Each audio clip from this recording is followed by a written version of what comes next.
Hello, in today's video we're going to be discussing section 11.4 on experimental design. If you have a conjecture that you want to study, we can conduct an experiment, and we're going to be talking about some of the attributes of designing that experiment. In a controlled experiment, there are two groups that we study. The conditions need to be identical, with the exception of whatever it is that you're testing for. The group under just normal conditions is what we call the control group. And the group that's going to be undergoing your treatment, or whatever it is that you're testing for, is what we call the treatment group. We compare the treatment group to the control group to determine the effect or the outcome of your experiment. Randomization is a process of randomly assigning subjects to different treatment groups. There's no order, we're just randomly choosing and selecting individuals and assigning them to different treatment groups. In a randomized comparative experiment, subjects are randomly assigned to the control group or to the treatment group. So this is where we are comparing the results of the treatment to the control. So you randomly take your people and you place them in one of the two groups. The control, where there is no treatment, they're just under normal, ordinary conditions, or they could be assigned to that treatment group, and that assigning happens randomly. In some cases, subjects in the control group are given a placebo. This is something that makes them maybe think that they are undergoing the treatment when they are actually not undergoing the treatment, and this allows for further study of the true effect of your treatment. Randomization minimizes bias and produces groups of individuals who are theoretically similar before the treatment is applied. So instead of intentionally placing them into groups where you could maybe unintentionally be biased in where you place them, randomly assigning individuals to particular groups reduces the bias that you might naturally be inclined to place certain individuals with similar characteristics in the same group. So in our example here, we've got a political advertisement being shown on TV. To test the effect political advertisements have on voter preferences, a researcher selects 400 potential voters and randomly divides them into two groups. So we're randomly assigning all of our people into one of two groups. The circle graphs show the results of the study. The first is when they watch 30 minutes of TV with no ads, and the second is watching 30 minutes of TV with ads for candidate B.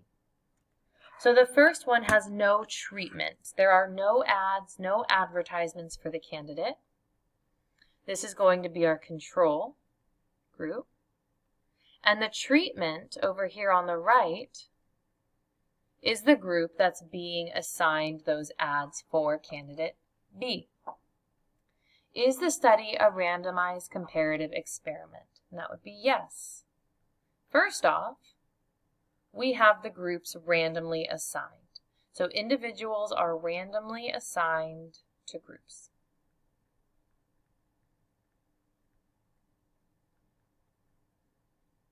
Step 2, we are comparing a control to a treatment. So there's one where nothing has been changed, it's just in their normal, standard environment. And the other, where the only thing we change is that we include our treatment, which is the advertisements. So we have randomly assigned people into their groups, and we have a control group versus a treatment group where the only difference is the ads in the 30 minutes of TV. Describe the treatment. The treatment that we're analyzing to see the effect of is the ads for candidate B.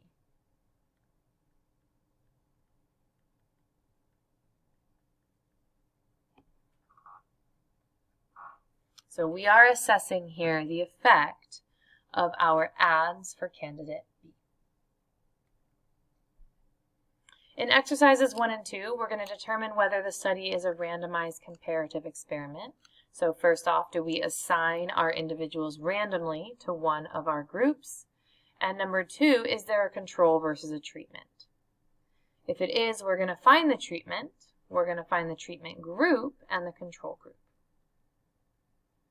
To test the effect of using a computer for testing, 300 students are randomly divided into groups. So that's one of our key components, randomly divided into groups. I'll underline it. One group is tested using paper and pencil. So group number 1 is tested on paper, and one group is tested using a computer. After analyzing the test results, it was found that the average test scores in both groups were not significantly different. So we have our paper test versus our computer test. Paper test is like our standard, normal, ordinary way of taking a test. The computer test is what we're testing. This is going to be our treatment. We're assuming that the two tests are exactly the same. So paper would be your control, and the computer would be your treatment. So this would be a yes. It is a randomized comparative experiment.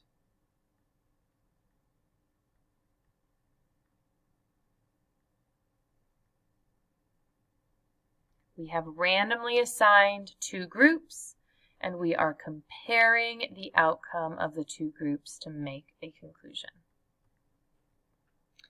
At a health fair, people can choose to enroll in a 6-month healthy eating plan. 60 people who chose the Eat 6 Vegetables a Day plan were monitored for 6 months, as were 60 people who chose the Drink 12 Glasses of Water a Day plan. At the end of the 6 months, people who chose Drink 12 Glasses of Water a Day had 20% lower cholesterol than people in the other group. Couple issues here. Number 1, we are not randomly assigning people. People can choose. This does not fit the requirement of randomly assigning our individuals to groups. Second, we don't have a treatment versus a control. We have 2 treatments, one for each group. One group is eating 6 vegetables a day, and the other group is drinking 12 glasses of water a day. They're both trying 2 completely different things. So this is no, not random, and in addition to that, there are 2 treatments. So each group has a different treatment. We don't have a treatment versus a control group. Go ahead and take a minute, pause the video, and try working through these next couple on your own.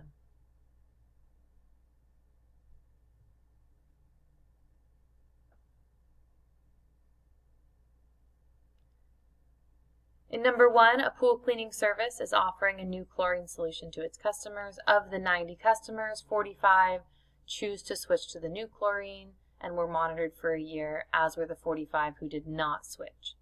At the end of the year, the customers who switched were 30% more satisfied with the condition of their pools than those who did not switch.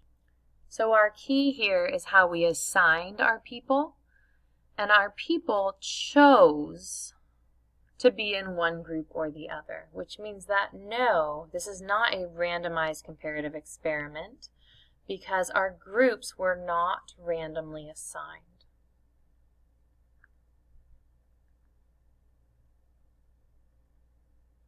We can still compare our chlorine to our not chlorine people, but the experiment itself does not qualify as a randomized comparative experiment because our groups were not randomly assigned. In number 2, a recycling company is testing the use of recyclables containers rather than bins in the hopes of increasing the amount of recycling. It randomly divides 150 customers into 2 groups. So we do have our random groups. One group received the new recyclables containers and the others continued to use their recyclables bins. After the 6 months, we have some conclusions.